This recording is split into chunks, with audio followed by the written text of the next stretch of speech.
Bienvenidos a la última agenda económica PM de esta semana y que ustedes ya lo tienen bastante claro. Está marcada por ser una agenda con una enorme inflación y es la que tenemos en nuestro país. Quiero mostrarles una vez más, lo he hecho durante esta semana en varias ocasiones, pero es importante porque tiene que quedarnos muy claro el fenómeno en que estamos en Chile, de enorme inflación. En marzo del año pasado teníamos una inflación acumulada en 12 meses de 2,9%. Y quiero que Pedro en la cámara vaya mostrándoles y ustedes van a ir viendo el fenómeno, cómo fue creciendo poco a poco. Al principio imperceptiblemente, 4,5% acumulado en julio, 4,8% en agosto, no eran aumentos muy significativos. Pero miren, desde octubre en adelante, 6%, 6,7% el siguiente mes, 7,2%, 7,7%, 7,8% y llegamos a lo que ya les he comentado, el salto de 7,8% a 9,4% en marzo, que alertó todo en el Banco Central y que ahora llegamos al último punto, bien al final, 10,5%. Nuevamente una sorpresa al alza en la inflación, que fue 1,4% mensual en abril, pero el dato importante es el anual, 10,5%. Esto es el triple del objetivo del Banco Central y que también marca la mayor inflación en casi 30 años en nuestro país. Por eso el Banco Central está subiendo tanto la tasa de interés, está disparada la UF y demuestra una vez más que la alta inflación es un impuesto y que lo pagan sobre todo las personas que tienen menos ingresos en nuestro país. Todo esto lo resume la siguiente nota, Belén Vázquez. Gracias. Varios economistas coinciden en que hay una generación que no conoce la inflación. Yo, por ejemplo, nací en septiembre del 94, el último mes con una inflación con 2 dígitos hasta hoy. La inflación anualizada en abril llegó a 10,5%, superando todas las expectativas. La cifra fue impulsada principalmente por el alza en el precio de los alimentos. Destaca el pan con una subida de 3% y el aceite, que solo en un mes subió 24,7% y ya acumula 40% en el año. Ambos productos son, de hecho, entre los más resentidos por los consumidores. En el pan, en el aceite, en la carne, el pollo. Pan, la harina, todo lo que es lo básico. ¿En qué no lo he notado? Es la pregunta. Y te queda cada vez menos una capacidad de ahorro y para poder vivir bien. Ucrania y Rusia producían más del 70% del aceite maravilla del mundo. Están en guerra. Se acabaron los puertos, no hay logística, se acabó del mercado mundial la gran producción de aceite de maravilla. Coincidentemente con la reapertura de la economía y la eliminación de los aforos, los servicios de recreación y cultura también vieron un alza de 2,3%, destacando en esta división los paquetes turísticos con casi 15% y los gimnasios con 1,8%. Adicionalmente, la energía subió 2,5 puntos, empujada por el valor de la benzina, que se elevó 3,3% en el mes. Tenemos una inflación que es bastante generalizada y eso también es un problema. Sacando los más volátiles igual y sacando alimentos y energía, la inflación es 1. Una inflación de 1% para tener, o de 1,4 al final, es en un mes la mitad de la inflación que deberíamos tener en un año. Los efectos de la guerra, coinciden los economistas y el gobierno, se están viendo reflejados en el IPC, cuya cifra anualizada no se veía hace 28 años. No quiere decir que los factores internos no estén aportando, sino más bien que la tasa de interés ya está surtiendo algunos efectos. Esto lo que nos indica es que ya las cifras que estamos observando hoy día están más marcadas por estos fenómenos internacionales que por las presiones domésticas que, cierto, con la política monetaria que ha implementado el Banco Central ya van poco a poco aplacándose. Los efectos más inmediatos se ven en la UF, que subirá 453 pesos en los próximos 30 días y habrá acumulado 1.100 solo en 2 meses. Así, por ejemplo, si un dividendo de 20 UF costaba 592.000 pesos en junio del año pasado, en el mismo mes de 2022 costará 656.000. En 12 meses subió 63.280 pesos. Y lo mismo ocurre con un plan de ISAPRE o un arancel universitario, un arriendo o una mensualidad escolar. Alzas que en todo caso persistirán durante los próximos meses, pero deberían ceder a finales de año, aunque las estimaciones están por sobre el rango meta durante los próximos 2 años. Cuando hemos tenido expectativas de inflación como ahora, desancladas de la meta del Banco Central a 2 años plazo, esas expectativas siempre son defraudadas por los datos efectivos, en el sentido de que la inflación en 2 años termina siendo incluso inferior a 3%. Ahora, el costo de esa desinflación puede ser muy alto. La tasa de interés ya está en 8,25% y estos 2 dígitos de IPC podrían presionar aún más al central para seguir subiéndola. Una decisión que ya se adelantó será analizada en el próximo IPOM. Y donde vemos mayor incertidumbre es en la segunda mitad de este año, donde el efecto contractivo de esta política monetaria y una política fiscal menos presente, podría haber una desaceleración, la cual podría tener impactos en menores inflaciones futuras.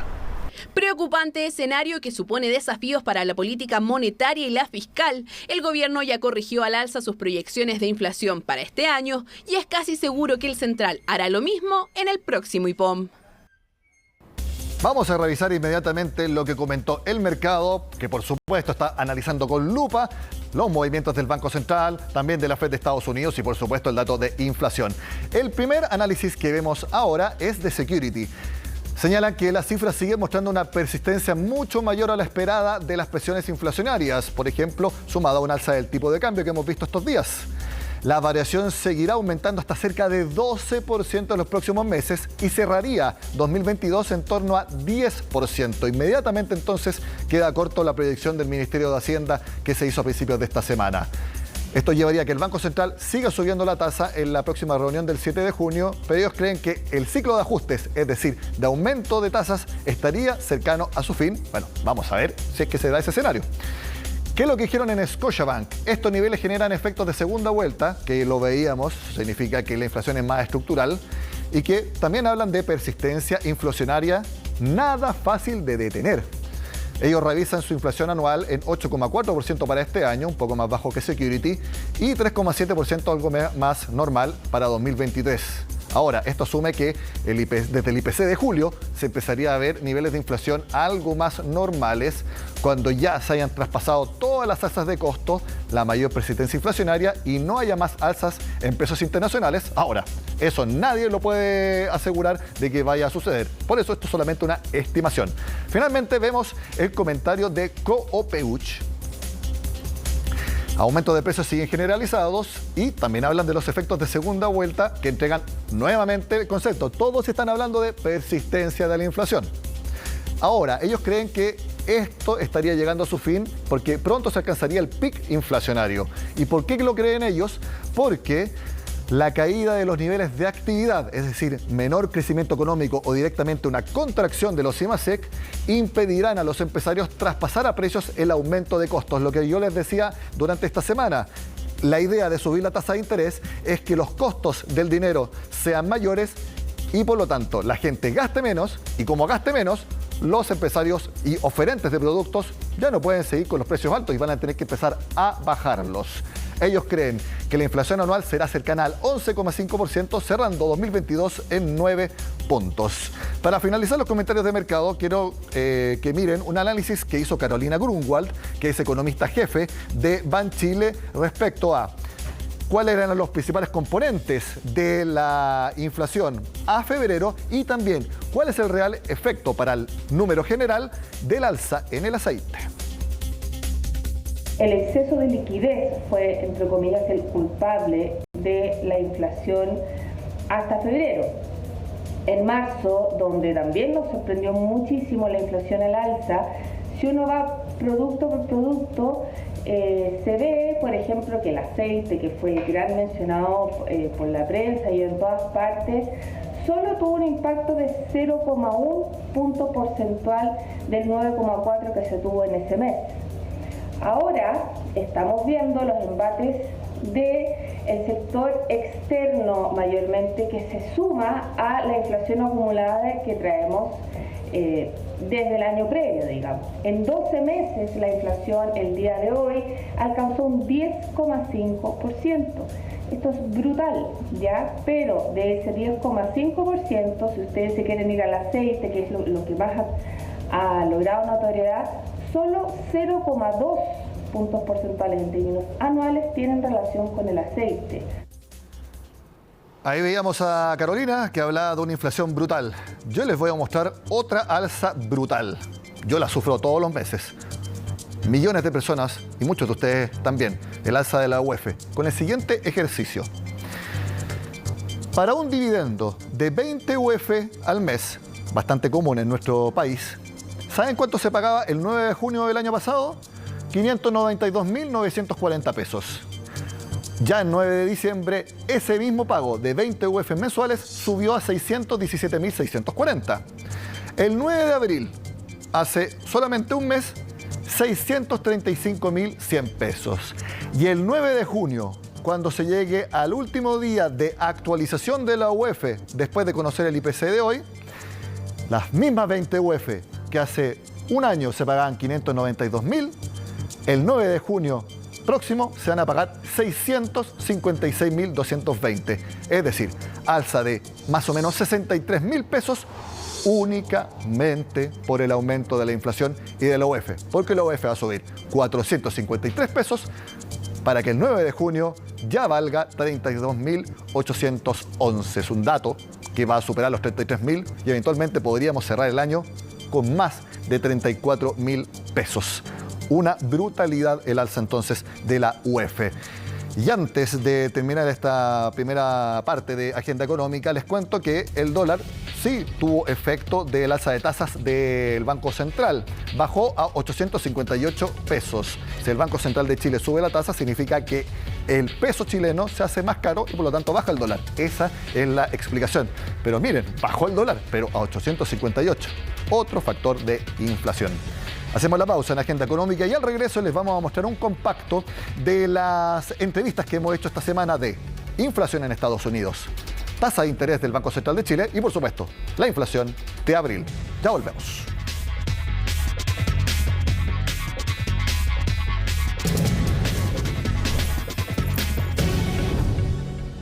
IPC de abril, 1,4% mensual, por sobre las expectativas de mercado. ¿Qué nos dice este dato, Germán?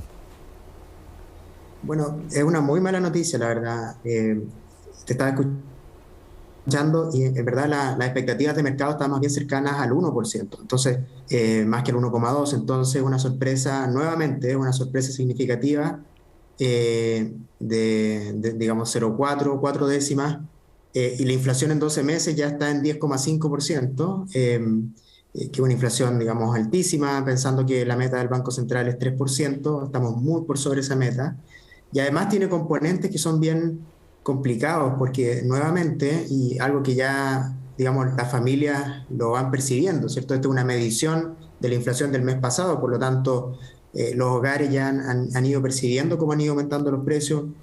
Lo que quiero decir es que hay un fuerte componente de alimentos nuevamente, el precio del pan, el precio del aceite, que se ven reflejados en este IPC que conocimos hoy.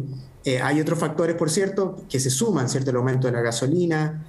Hay un elemento también que probablemente va a ser objeto de discusión, que nuevamente el componente de paquetes turísticos incide de manera muy importante, pero hay cuestiones más bien de carácter metodológico.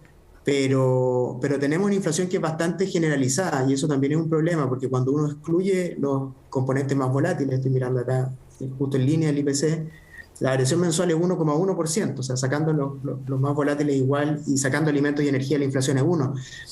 Una inflación de 1% para tener, o de 1,4% al final, que el dato que vimos, es en un mes la mitad de la inflación que deberíamos tener en un año, para tratar de poner un poco en contexto el dato que estamos viendo hoy día. Y por lo tanto está lejos de cualquier parámetro normal, es una señal preocupante que golpea principalmente a los hogares de menores ingresos y que va a seguir generando efectos vía reajuste en la UEF, por ejemplo, en los próximos meses. Exacto, porque yo di el dato, la UEF va a subir 453 pesos, ya con el IPC de marzo había subido más de 600, o sea, 1.000 pesos en apenas 2 meses subió la UEF.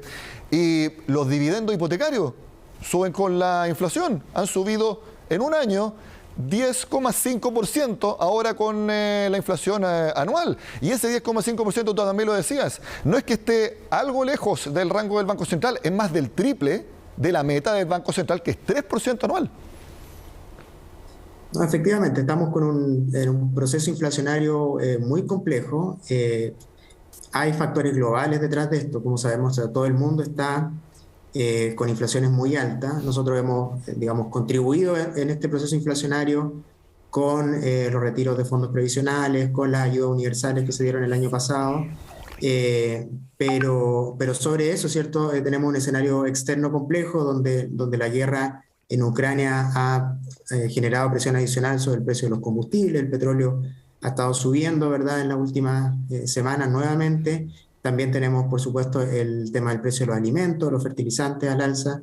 Y lamentablemente no se ve que en el corto plazo esto vaya a cambiar. Y la sorpresa de la inflación de marzo no fue solamente el 1,9% mensual de inflación, sino más bien la composición que hubo en esa cifra, porque mucho más allá de que fue una cifra muy por sobre lo que esperaba el mercado, la verdad que la discusión en marzo era si la inflación iba a ser un 1,1, un 1,2, terminó siendo casi un 2%, pero más allá de eso, lo que dejó entrever y básicamente confirmó el dato de marzo es que la inflación hoy día es un fenómeno mucho más generalizado. Cuando nosotros vemos, por ejemplo, la cantidad de bienes que subió de artículos, que subió de precios en marzo fue un 70%. La inflación, la tasa de interés ha ido subiendo, pero hoy no es lo mismo subir la tasa de interés en 150 puntos cuando estás en 4% respecto a cuando estás en 7%. La tasa de interés tiene un cierto nivel que conocemos como tasa neutral, que es una tasa que no estimula ni tampoco está frenando la economía, ¿ya? Cuando la tasa de interés está, por ejemplo, en 3, en 4%, subirla en 100 puntos no frena la economía. Pero hoy ya estamos en un nivel que es bastante contractivo. El aumento de tasa de interés de hoy, de estos 150 puntos, la verdad, 125 puntos, perdón, a la tasa del 8,25, es una tasa que ya va a empezar a generar un efecto, un freno en la economía que es necesario generarlo con el fin de bajar la inflación, y eso claramente termina por confirmar el hecho de que la economía chilena el segundo semestre va a tener una recesión, vamos a tener un crecimiento económico negativo el tercer y el cuarto trimestre de este año, probablemente también vamos a tener un crecimiento económico negativo el primer trimestre del próximo año. Yo creo que el Banco Central está, no vamos a decir la palabra asustado, pero sumamente preocupado de lo que está sucediendo, y por eso el cambio muy radical de tono de hace 3 semanas simplemente en el IPOM de marzo. Justamente, o sea, no cabe duda de eso, que hoy el escenario es mucho más complejo, y es complejo porque en el margen hemos visto que se han ido añadiendo otros riesgos inflacionarios, en el margen hemos ido teniendo preocupaciones adicionales de la inflación. Hay más inflación en el resto del mundo, de hecho cuando miramos los números en Europa, en Reino Unido, en España, en Alemania, tenemos la inflación más alta de los últimos 30, 40 años, Estados Unidos está casi en un 10%, casi en un 9%, 10% de inflación, va a seguir aumentando. Entonces tenemos un ambiente global con inflación efectiva que es mucho más alta. ¿Cómo hay que tomar el mensaje que entrega la Fed? No solo con el alza de la tasa de interés, sino que también con el detalle de cómo va a ser el camino inverso del relajamiento cuantitativo que se ha estilizado en el último tiempo, sino que ahora es vender todo lo que ha comprado la Fed. Sí, claro, es un mensaje doble que tenemos de parte de la Reserva Federal, Nicolás, porque no solamente continúa normalizando el ciclo de expansión monetaria que hasta ahora existe, pero lo hace no solamente a través de elevar el costo del dinero, es decir, la tasa de interés, sino también lo hace a través de recoger, de reducir liquidez en el mercado, es decir, afecta el precio, pero también afecta la cantidad de dinero circulante en la economía.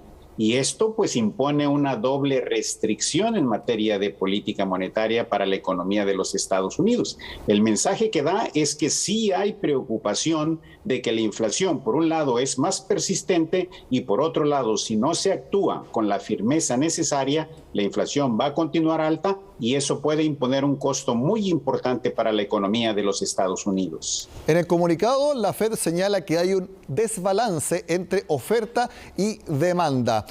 Acá en Chile lo vemos como un exceso de demanda y poca oferta. ¿Eso también pasa en Estados Unidos y en el resto del mundo? Sí, definitivamente. El gran problema que está impulsando actualmente la inflación es que efectivamente existe un exceso de demanda que en parte fue ocasionado por el estímulo fiscal que se inició desde inicios del 2020, pero también por la política monetaria expansiva que hasta ahora continúa siendo expansiva, ¿verdad? Porque el costo del dinero apenas ha aumentado a 1 punto porcentual en términos de la tasa de interés. La tasa de interés neutral es de alrededor de 2.5% en los Estados Unidos. Por lo tanto, una tasa de 1% es todavía expansiva en términos del costo del dinero. Y la liquidez que existe en la economía es todavía tremenda, como tú lo mencionaste en la gráfica, de tal manera que empieza a reducir la cantidad de dinero con el objetivo de reducir la demanda agregada y que eso se compatibilice con la producción de bienes y servicios en la economía de los Estados Unidos. ¿Cuál es el objetivo de la Fed al empezar a vender masivamente los activos, tanto de papeles del Tesoro como papeles de la propia Fed? Efectivamente, cuando la Reserva Federal vende lo que había acumulado en términos de bonos del Tesoro, pero también de aquellos valores respaldados por las hipotecas, lo que está haciendo es recoger circulante monetario de la economía, porque estos son papeles que la Reserva Federal tiene acumulados y que compró en el momento que se dio la crisis en el 2020, y ahora ha decidido que es momento de empezar a devolvérselo a quienes se los vendieron anteriormente, y al vender un papel o un bono que tenía acumulado, lo que hace es que retira esa cantidad de dinero de la economía, de tal manera que la Fed está utilizando los dos instrumentos por excelencia de la política monetaria: la tasa de interés para elevar el costo del dinero, pero también la reducción de su hoja de balance, que es devolverle a los tenedores los valores que antes tenían y con eso reducir la masa monetaria en la economía.